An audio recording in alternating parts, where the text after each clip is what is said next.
Hi everyone, welcome to today's Torah study, second Torah study of the fall 2019 semester in honor of Thanksgiving.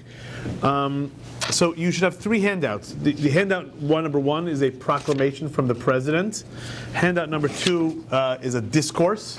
That's this. And then the packet that says Thanksgiving of 1789 on top. So I'd like to speak about this first Thanksgiving. I know we're all taught in school about the Thanksgiving of the Pilgrims, and that's definitely a Thanksgiving that that is celebrated. But the first Thanksgiving of America, the first Thanksgiving that was proclaimed and called for, was the Thanksgiving of 1789.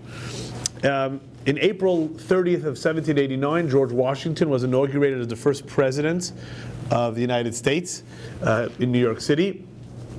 And right afterwards, there was a clamoring in the Congress to declare a day of thanks. So that's what this proclamation was.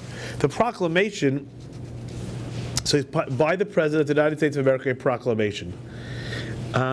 And the proclamation was passed by Congress that we should declare, so this is in October, that we should declare a day to give thanks. And that day is November 26th. So tomorrow is the 230th anniversary. Today is November 25th. Tomorrow, November 26th, is the 230th anniversary of the first Thanksgiving, which I think is a nice round number and a nice something to celebrate. We'll talk actually about a second why today is actually also November 25th is a very important day in American history. But again, that's what he says here. Now, I'm skipping ahead, but therefore I do recommend and I'll assign for those of you who are not customarily reading documents from the 1700s, the letter S it looks like an F, right? So it's not a fine, A-F-F, that's a sign.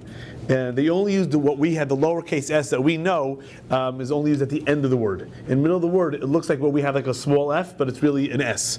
So therefore I do recommend that aside Thursday the 26th, right, not 25th, 26th day of November. So the reason it's, we'll mention it now, there is a question why he picked that day. First of all, why did he pick a Thursday, and why did he pick the 26th? So I'll tell you in a second why I think he picked the 26th. But and why he picked a Thursday. It was customarily a day of preaching in Puritan New England. Again, let's not forget the capital and most of the citizens of the United States of the North were living in what we call New England, New York, and Boston, etc., and Connecticut, Rhode Island, all the area. And the Puritan preachers would preach both on Sundays, obviously, and on Thursday afternoons. That was a common day of preaching. So since it was a religious day, a day of preaching, therefore the president chose that day. And that's why he picked Thursday. And why that Thursday? We today know it's the last Thursday of November, but I don't know if that's the reason. And I think my hunch and my guess is that November 25th, 1783 was the day that the British left New York. Being of New York, the British troops, even though we all know that 1781, the Battle of Yorktown, but in 1783, November 25th, that's today. So 236 years ago today was the day that the official retreat of the British from New York City. And it was a day that was celebrated, and it was a day that was also a day of joy and giving thanks. We have letters to the governor, to the Commonwealth.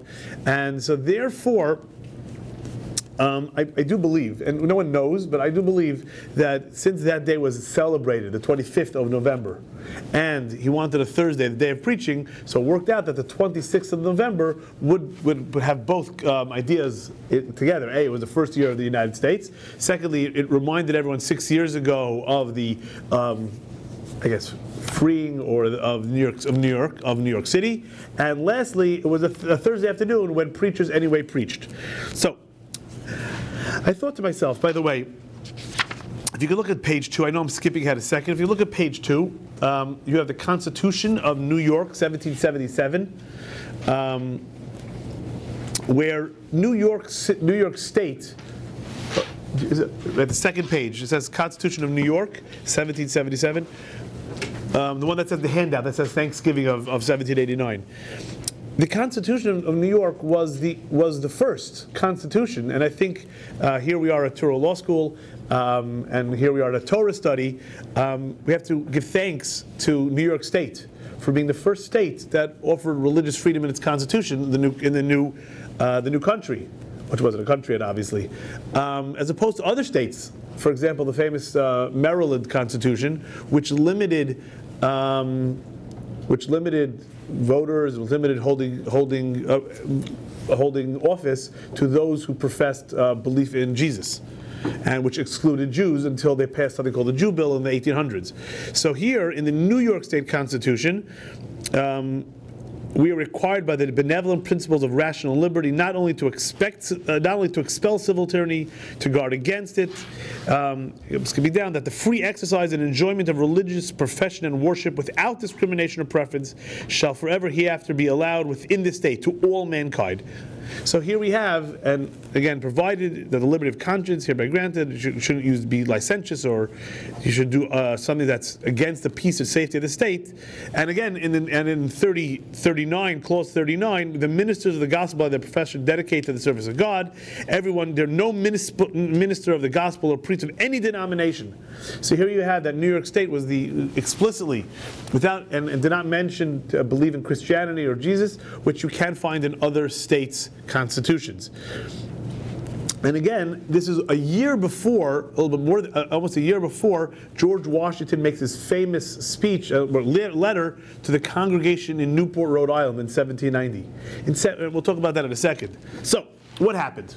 So, in October, there's a proclamation issued by George Washington that on November 26th, Thursday, November 26th, 1789, there'll be the first third Thanksgiving. And I want to go through it. I want to read it with you for a second and analyze it. But I want to take a look at the first page first. So every again, this is a religious holiday.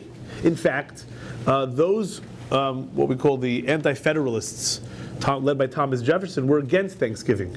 And that is why, by the way, once Thomas Jefferson, the third president, took office, Thanksgiving stopped as a national holiday, a national idea, because he felt it was too much of a promotion of religion. Until Abraham Lincoln reinstated it, and our holiday really stemmed. Our national holiday stems from the 1860s, from Abraham Lincoln. But from Washington and Adams both declared days of thanks, days of recognition, days of we'll see in a second, of acknowledging God. Thomas Jefferson did not believe at all that should be it was too strong of a statement of a federal government and too much of promotion of religion, and therefore, starting in the early 1800s, it was stopped. And that's why we needed Abraham Lincoln to reinstitute it again in the 1860s. So, take a look at the advertisement for a second. This is from the New York Daily Gazette on December 23rd, 1789. This is an actual copy. I made a photograph of the actual copy. Tomorrow will be published and sold at the printing house a discourse delivered by the Reverend Gershom Seixas, S-E-I-X-A-S, is pronounced Seixas, of the Jewish synagogue. Now there was one of the Jewish synagogue. I don't want to say that because there was only one. That was it was called She'erith Israel, the Spanish-Portuguese synagogue. For those, just a heads up, here at Touro Law Center, we'll be having a conference, I believe, sometime in the spring regarding the Congregation She'erith Israel, which is the oldest congregation in America.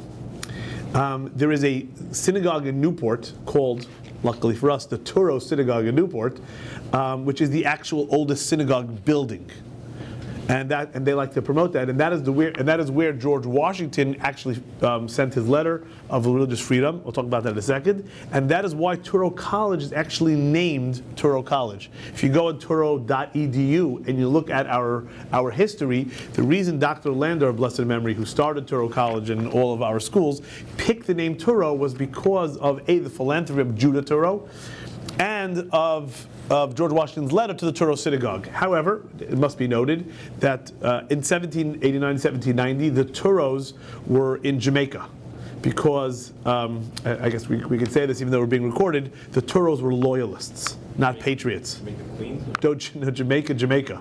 They were in Kingston, Jamaica.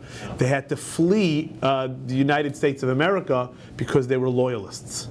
That means they stayed in Newport when British took over, and they swore an oath of allegiance to the crown, and they were not patriots in that respect. However, Judah Turo, after his father died in Kingston, did make his way back here and became an unbelievable American hero and citizen, and that is why we are named Turo College. Leaving that aside, it is 1780. So the oldest congregation is She'erith Israel. Reverend Seixas. There was no rabbi yet in America. He says he delivered by the Reverend Seixas of the Jewish Synagogue on Thursday the 26th, being a day of public thanksgiving throughout the United States. This excellent discourse, to which is the next order of service, the first of its kind ever preached in English in the state, is highly deserving of the attention of every pious reader, whether Jew or Christian, as it breathed nothing but pure morality and devotion.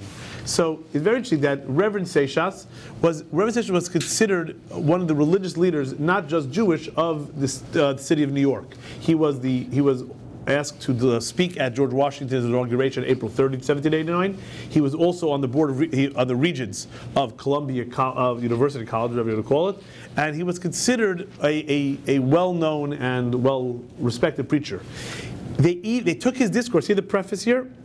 At the particular request of several gentlemen to have heard the following discourse delivered, the printer obtained a copy, which is now ventured to the public, although he has not received the consent of the author. So those of you who deal with copyright law, you can discuss.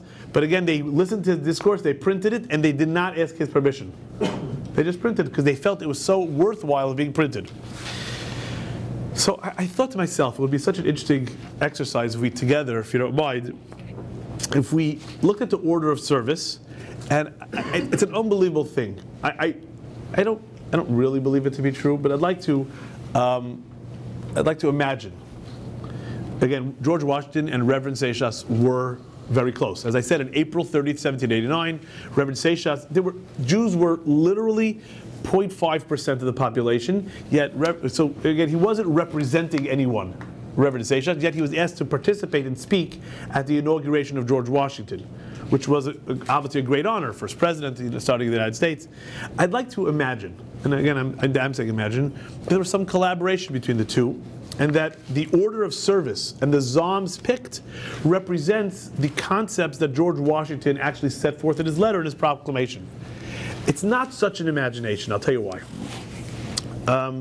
Everyone knows and everyone quotes that freedom of religion on a federal governmental level was stated first in George Washington's letter to the Newport, futurely named Turo congregation, the synagogue. There was called Mikveh Israel. The one in New York is called She'erith Israel. By the way, it still exists. If you ever go to West 70th and Central Park, the congregation still exists.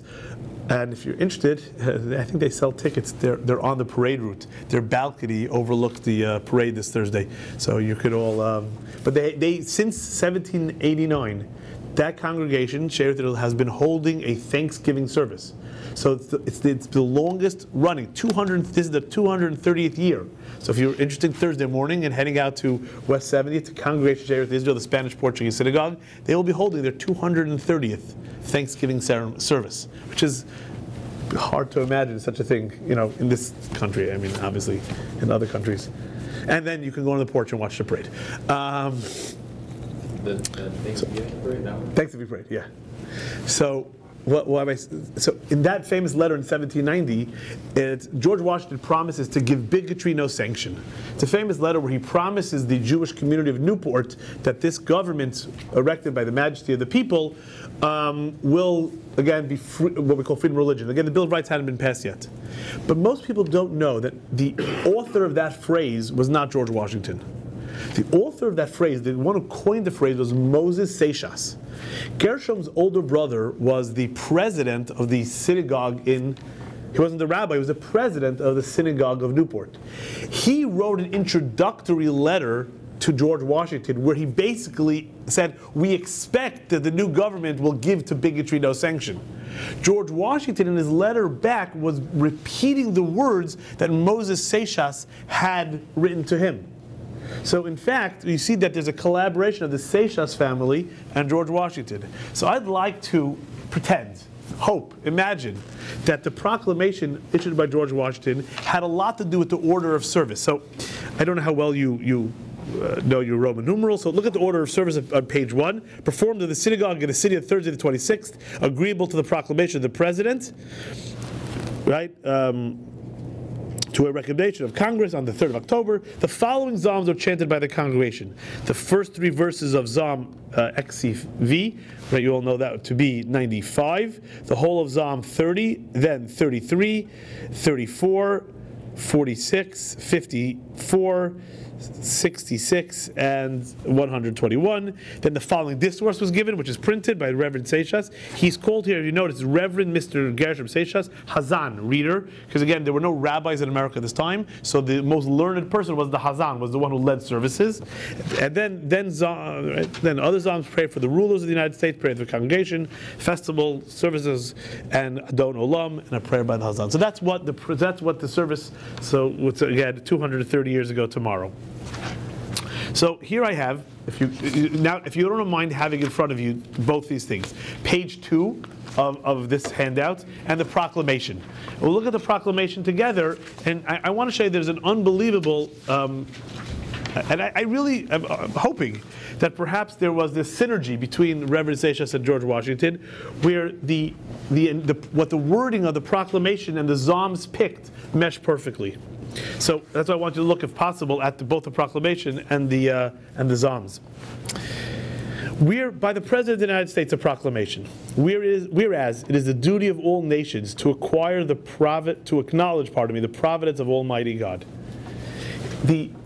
George Washington starts off by making an assumption that it is the nation of all duties to acknowledge that God runs the world, that there's a first cause. Again, that is why those who were a little bit anti-religious or didn't want to push religion felt Thanksgiving was not meant to be American Day. But George Washington was a religious man, and most of the citizens of America at the time were religious. And look at the first, if you can now, we can switch to the other packet. Look at the first Psalms chosen. Only the first 3 verses of Psalm 95. Come, let us sing joyously to the Lord. Let us shout to the rock of our salvation. Let us come before His presence with thanksgiving. Make a joyful noise to Him with psalms. For the Lord is a great God, the great King of all divine beings. Those of you who can translate back from English to Hebrew, you'll know this is actually what was said at the Kabbalat Shabbat services Friday night. L'chu neranan al Hashem. Let us sing joyously to God. So the first 3 verses of that famous chapter, Tehillim 95. Now, if you just, I know it's a little out of order, but if you turn to the page 4, where it says, I just quoted from the Radak. Radak was Avdabah Kimchi, a very early medieval sage. He explains that Psalm 95 is a poem when the Messiah arrives. That everyone's going to shout to each other and say, "Let us go," and inspire each other. And I think whoever decided to choose Psalm 95 as the intro, and George Washington is now that we are a nation, now that the nation has come together, we've just started this journey, this first time in history, a democratic country, a democratic government. We have to acknowledge, we have to call each other and remind each other, "L'chu, let us go." And that's exactly what the Messiah is. And again, it's hard for us to imagine, but if you're standing there in 1789 for the first time ever, a democratic government, no kings, no rulers, it's almost Messiah-like, and that is what I think what George Washington wanted to convey, and again what the Psalm wanted to convey. And it's very interesting. It says, verse 2 is, "Come before His presence." That is, the Psalm is invoking what is brought in the book of Job. The book of Job says, "Who has a claim on me from before?" Meaning God is speaking, "that I should repay him. Whatever is under the whole heaven is mine." And what God is saying is that who has a right to come before me? Who has a right to make a claim against me? And when we say, well, we have the right to come before God to recognize when something unbelievable happened. So I believe that is exactly the Psalm 95 is what George Washington wanted to evoke. So I'm going to continue back here on the proclamation. To obey His will, to be grateful for his benefits. And you're all aware that the first step you have to do is you recognize his first cause. Then you have to be grateful. The second reading was from Psalm 30. If we could read it together, a psalm of God, a song for the dedication of the house. So we're on page 2. I extol you, O Lord, for you have lifted me up and have not let my enemies rejoice over me. O Lord my God, I cried out to you and you healed me. O Lord, you brought me from the Sheol, the depths, preserved me from going down. 12. You turned my lament into dancing. You undid my sackcloth. You girded me with joy. It's unbelievable so after the first Psalm, 95, recognizing, acknowledgement, understanding, then the next stage is being grateful. And that's exactly what George Washington, his order of thought that he expected for the country. And then humbly to implore his protection and favor. So very interesting, George Washington, you weren't expecting a religious text. Right? He's making a proclamation, Thanksgiving. Well, he's actually teaching us a very, very religious lesson, that there are 3 stages. There's acknowledgement, there's being grateful, and then there's praying. And that's exactly what the next Psalm is, Psalm 33.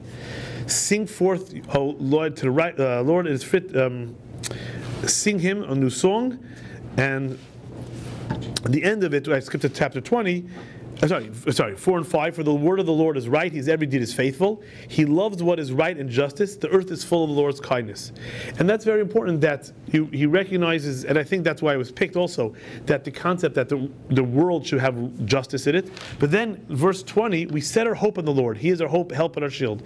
In him our hearts rejoice. For his holy name we trust. May we enjoy, O Lord, your faithful care as we have put our hope in you. It's a prayer for the future. It's a recognition that the past has to bring to the future. And I think in that first line alone, George Washington and Reverend Seixas are teaching us, and that's what I really wanted to speak out today on the day before anniversary of the first Thanksgiving, of that Thanksgiving has 3 aspects to it. It is, one hand, the recognition of a creator, of what's happened in the past. It's being grateful, recognition of being grateful, and then with that, it doesn't stop at being grateful if you don't pray for the future. And if you take a look here, then at the end of the paragraph, to recommend to the people of the United States a day of public thanksgiving and prayer, to be observed by acknowledging with grateful hearts the many and signal favors of Almighty God, especially by affording them opportunity peaceably to establish a form of government for their safety and happiness. And obviously there's a lot of political theory here, but if you just take a look at top of page 3 at Psalm 34,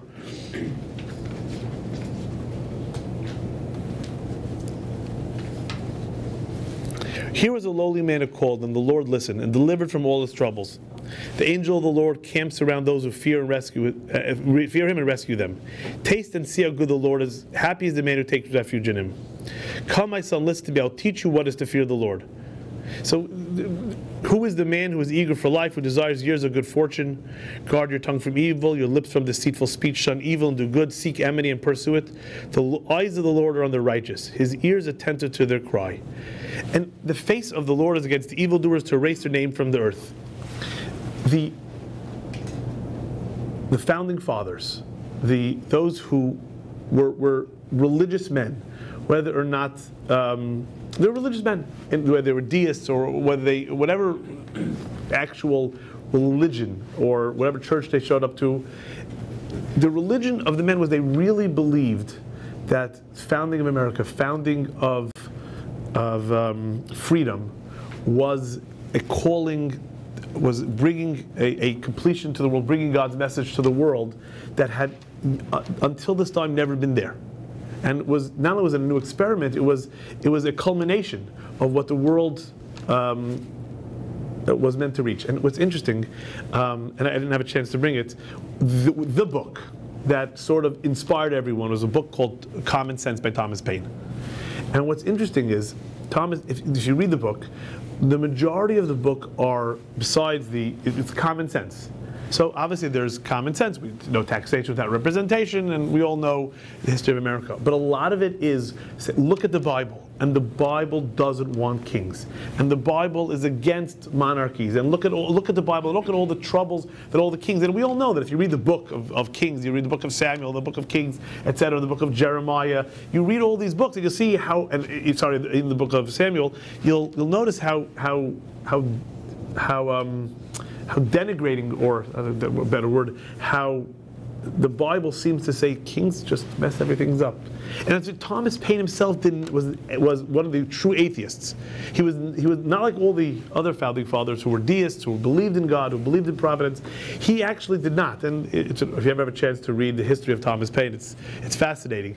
But the book he wrote, the book that changed everyone's mind, the book that convinced everyone the need for such a wonderful country, was one that appealed to the Bible, and it appealed to that the goal of the Bible is a free people recognizing God without a monarchy, which again was beyond comprehension if you lived in the early 1700s. So that's exactly what Psalm 34 is in my opinion, expressing. That what God wants, listen to me, I will teach you what it is to fear the Lord. Be good people. God doesn't want the evildoers. He'll erase their name. And they really believe they were carrying that out. And that is why immediately, and again, you could read this one of two ways, depending how well you listened. I don't know if you noticed. If you take a look here on the proclamation in the 1700s, when you quote someone, you put quotes at the beginning of the verse and at the end of the verse of the citation. Correct? The proper way to quote in 1789 was if every line of your quotes gets quotation marks in the beginning. So if you take a look here on the proclamation in the first paragraph, you'll notice the last three lines have quotation marks at the beginning. So that tells you that the whole thing is a quotation. We today, you expect that if you put quotations at the beginning, quotations then, you understand that everything at the beginning is a quotation. But back then, they felt that was too much for you to realize. So every line of the quote would have quotes in the beginning of it. That was just the common convention. Why is he quoting? Who's he quoting? George Washington's arm was twisted, in a way. Now you could say that he agreed, he didn't agree. The Congress passed the law and basically told him to do this. There are debates whether he felt it was a good idea or not. So that's why he's saying is both houses of Congress had by their joint committee requested of me, and then he quotes them. So this last line is definitely a quote from the Congress, but the point is that the overwhelming majority of the people of the United States were religious. They really, really felt that something godly had occurred here with this victory and with this new government, and they wanted to express that. Now I'm going to continue on. So now, therefore I recommend that assigned Thursday, we spoke about that, the 26th of November, why that day possibly. Next, to be devoted to the people of the states to the service of the great and glorious being, who is the beneficent author of all the good that was, that is, or that will be. And that is, if you take a look at Psalm 46 and Psalm 54, right, for the leader, God is our refuge and stronghold, a help in trouble very near. We are not afraid, no matter if the earth reel, the mountains topple, nations raid, kingdom topple. I mean, King David couldn't have written it better. The kingdom, the world is changing, everything's falling away, but we know that God is on our sides. He put a stop to wars with earth, breaking the bow, snapping the spear, consigning wagons to the flames. The Lord of hosts is with us. And that's really, I can only imagine standing there 230 years ago, downtown Manhattan, and listening to the reader reading this and saying, yeah, that's exactly it. And not only is that what George Washington had in mind, that's exactly what everyone was feeling. And again, that's what 54 is also. O God, hear my prayer, give ear to the words of my mouth. For strangers have riven against me. See, God is my helper. He will pray the evil of my watchful foes. I'm going to, again, there's a lot to read. You can take the handouts. I want to, so he brings a lot here. Just for a second, if we could skip ahead. So to the discourse, that's the last page you have. this page. So this is, again, it's never been, as far to my knowledge, and I've looked, it's never been actually transcribed. I mean, no one ever took this and wrote it over. This is just from a photocopy they have in libraries. It's very hard to read. And again, I point out to you, the letter S looks like an F, so it's not the subject, that's the subject on the first line here. The subject I have chosen to expiate on this day is from the first 3 verses of the 100th Psalm. So I printed that out here for you obviously on page 4. And that is a psalm of praise. Raise a shout for the Lord, all the earth. Worship the Lord in gladness. Come into His presence with shouts of joy. And Reverend Seixas points out where we find King David, his particular manner addresses all, and he capitalizes all the inhabitants of the earth.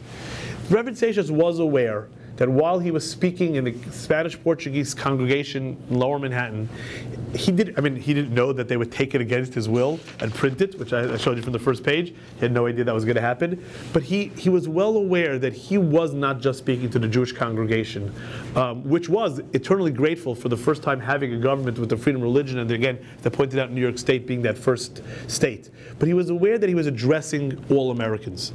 And that's why he begins, that Psalm 100 points out all of the earth. It's King David is saying every inhabitant of the earth, and one of the themes of the discourse is that every citizen and everyone standing here, or listening, or eventually reading, has to agree to acknowledge God. And it's not only that; it's with shouts of joy.